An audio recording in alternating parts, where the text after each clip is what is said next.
round of applause, please, for John and your three panelists that you'll introduce.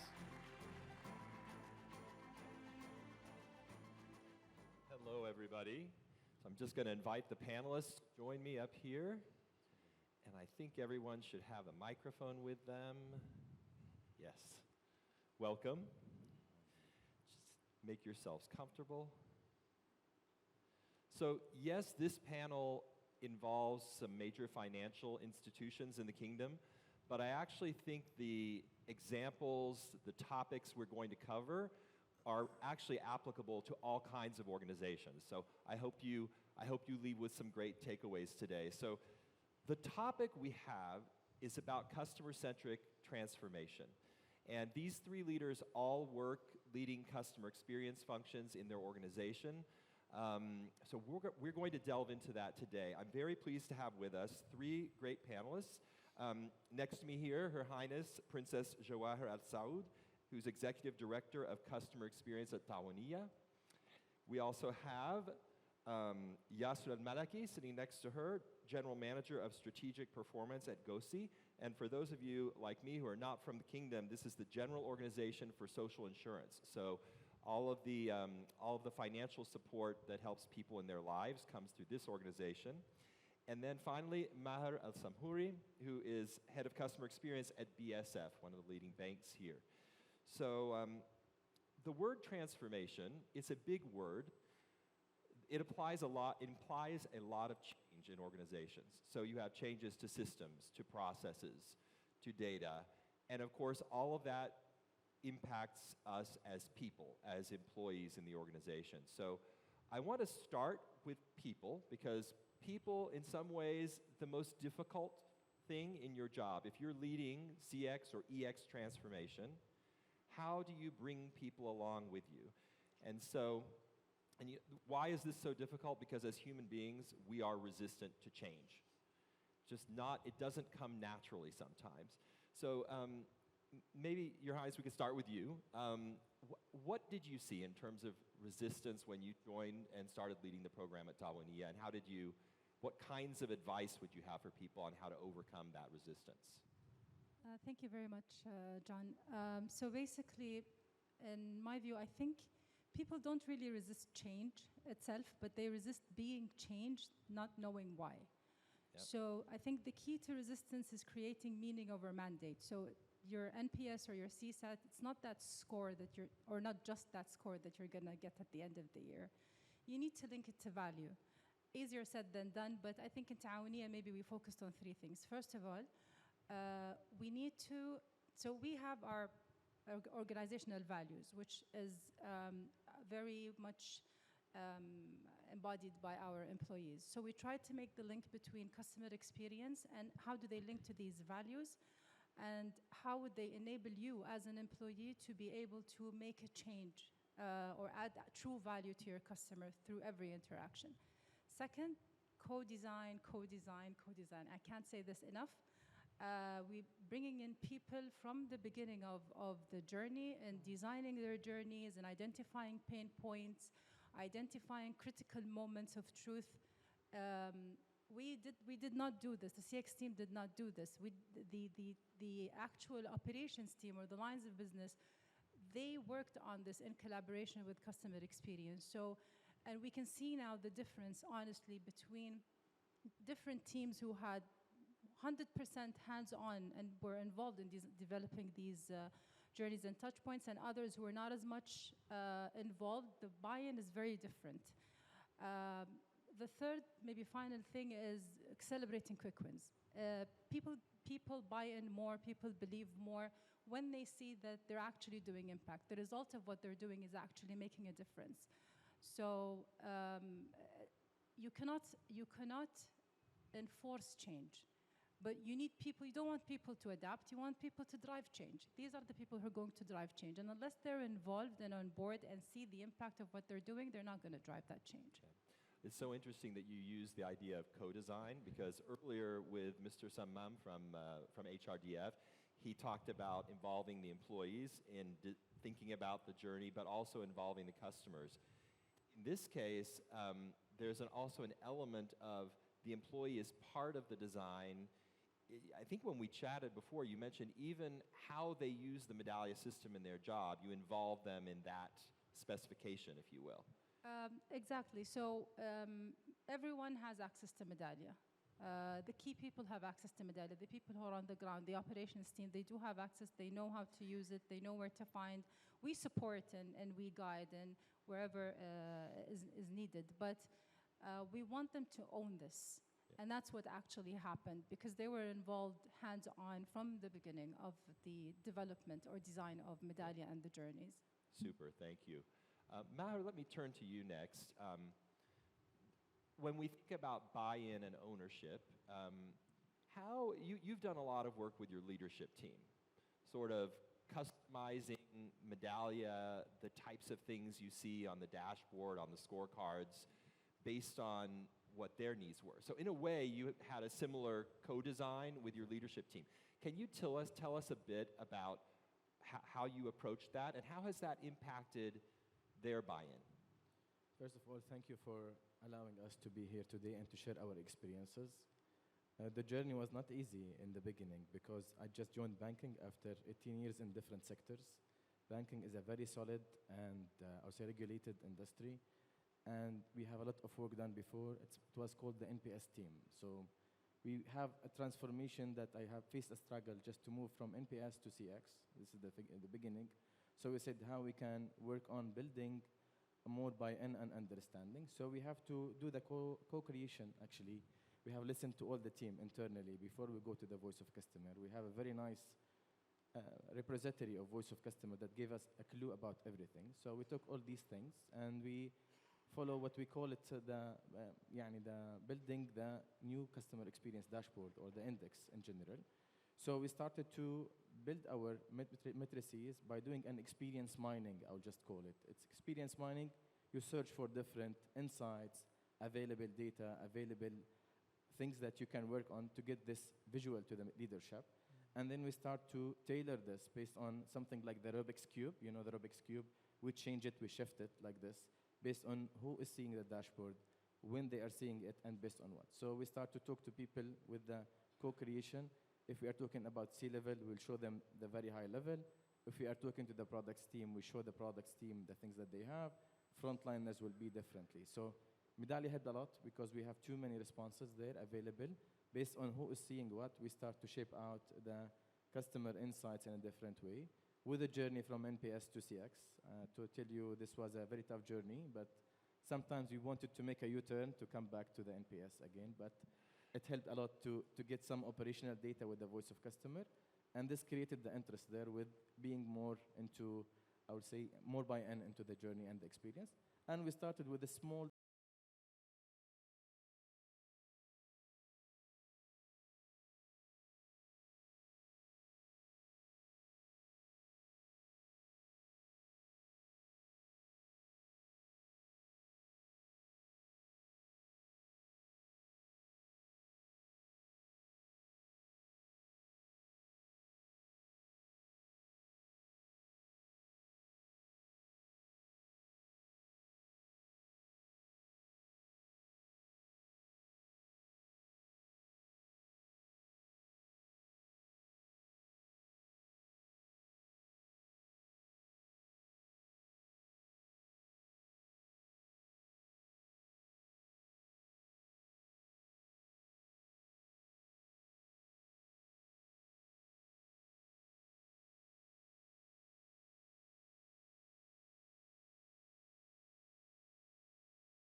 something like, let me see, I'm going to paraphrase here. You said something like NPS or CSAT of what?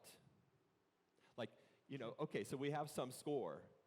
For what? For which group, et cetera. So we've already switched gears a little bit from people to how do you set up the systems and data and processes. How do you guys think about it? All right. Thank you, Jamie. Thank you so much for the invite. I think the transformation has started by first imposing two main questions. First of all, if you cannot measure it, you cannot improve it, and we all agree on that. But even equally correct, the measurement that you do, how deep and how accurate of information that you get in order for you to build an understanding around the area that you're trying to improve. So at GOSI, prior to the transformation into more of a survey-based that can actually trigger results and gives feedback almost momentarily kind of waves, we used to get drops of reports, of quarterly reports, annual reports. They aggregate numbers, and they give you some sort of information, but they never give you the full story. And for us to go around that challenge, it was really critical for the organization to create what are the types of data that we want in order to understand CSAT. So this means that you have to walk away from just process re-engineering and to actually understanding each episode, each journey, what are the key touch points and the services that you provide to your client base, and start from there. And then you start imposing what is it that you are satisfied about this journey, about this touch point, about this piece of the episode. And that's when you start seeing actual transformation happen.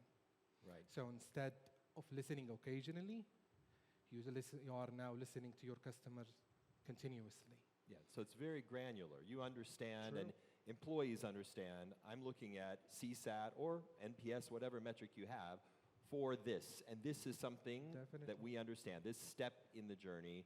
You called it an episode? Yes. Yeah, I mean, I think the language you use is also interesting.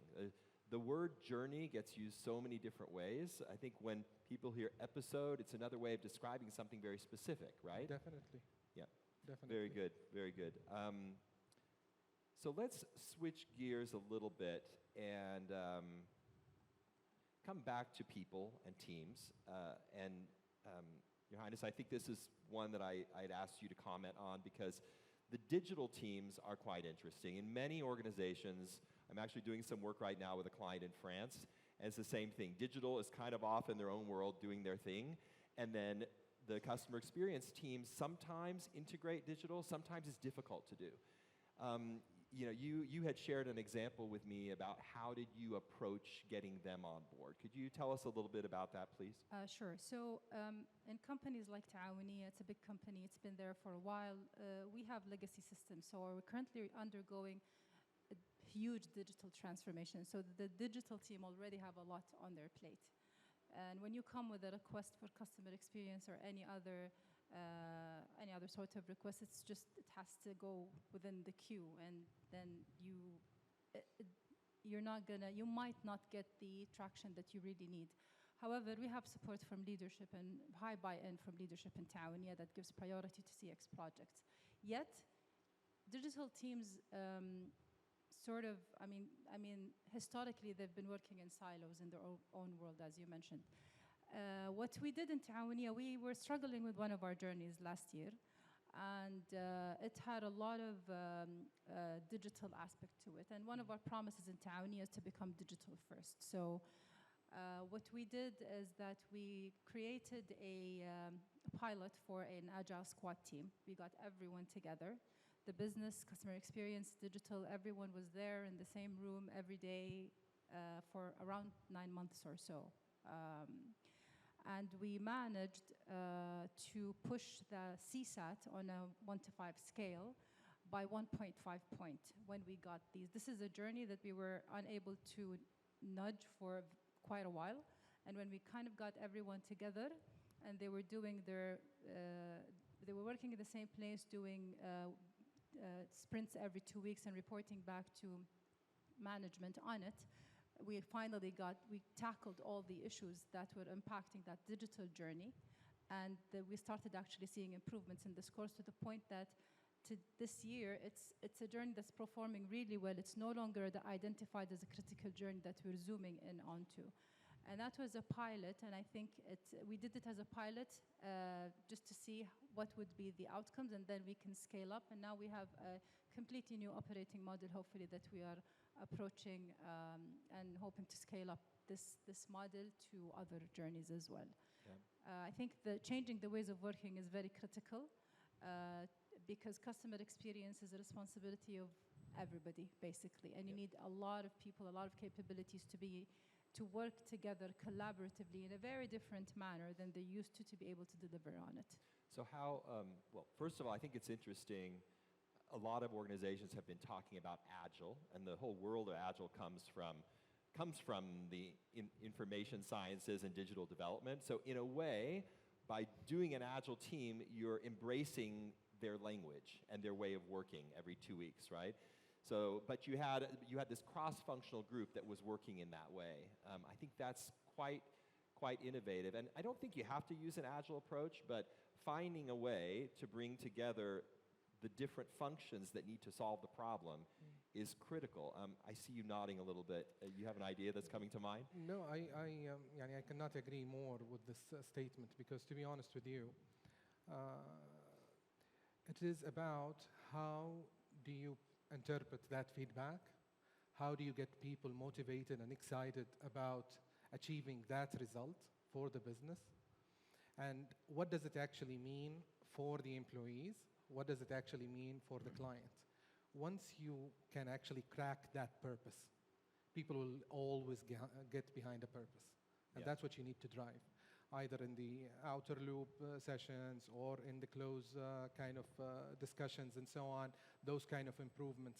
As long as they are driven by a purpose, people will always get behind a purpose. Yeah, you know, yes, you want to add something? I'll just add one point to my colleagues here, that we have done this collaboration and celebration with the teams within the steering committee at BSF. So we have a steering committee that we celebrate, and every team come to present his slides, what he has done in his area from the experience. And this is what caused the celebration, chaired by the CEO and other chiefs, and we have the owners of these initiatives to reflect. We celebrate together, so that's why he created the motive for them. True.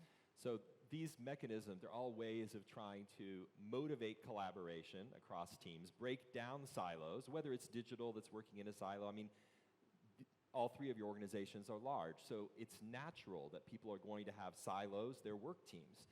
But when you need to get people to collaborate across functions, how do you approach that? That's what I found so interesting here.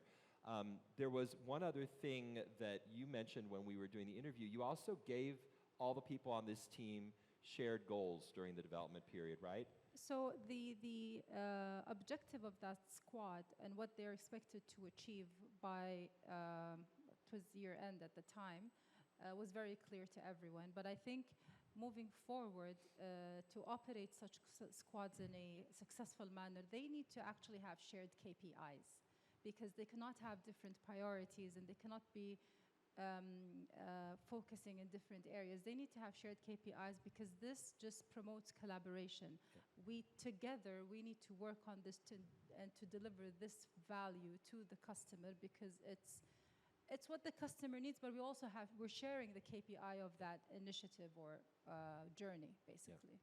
Yeah, so just having some kind of shared goal is another great tip.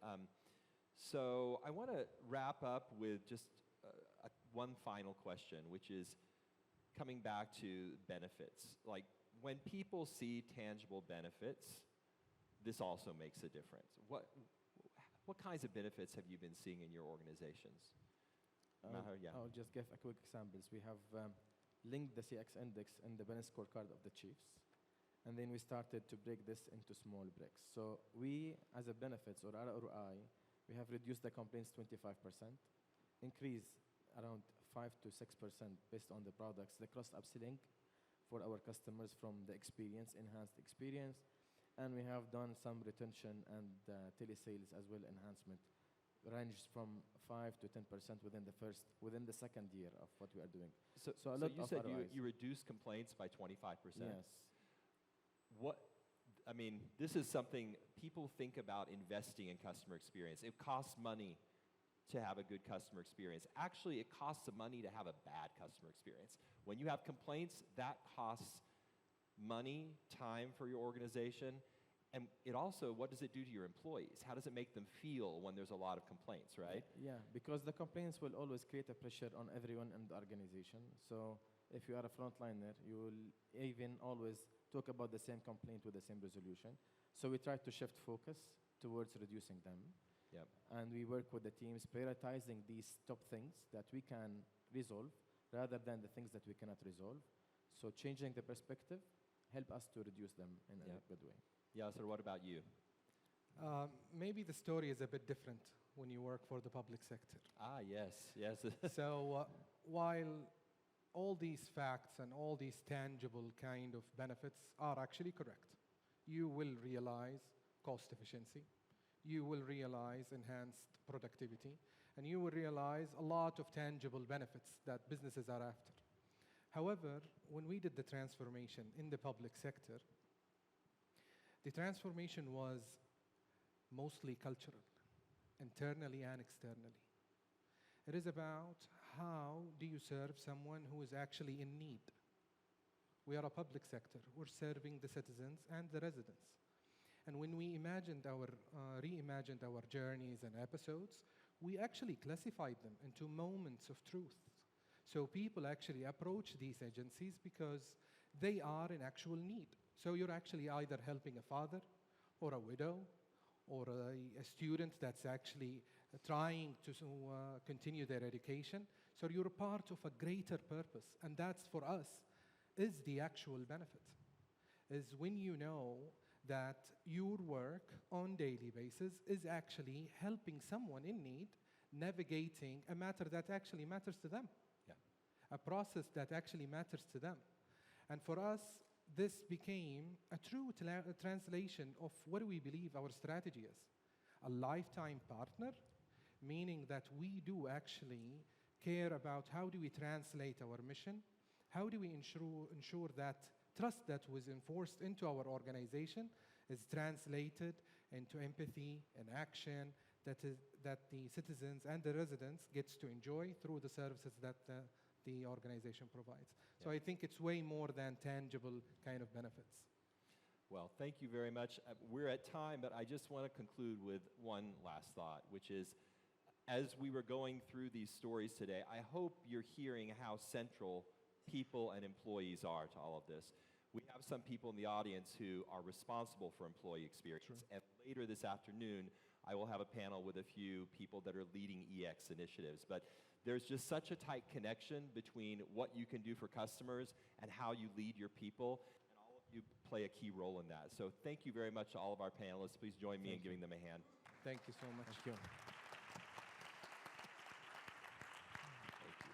Thank you. Oh, pardon me.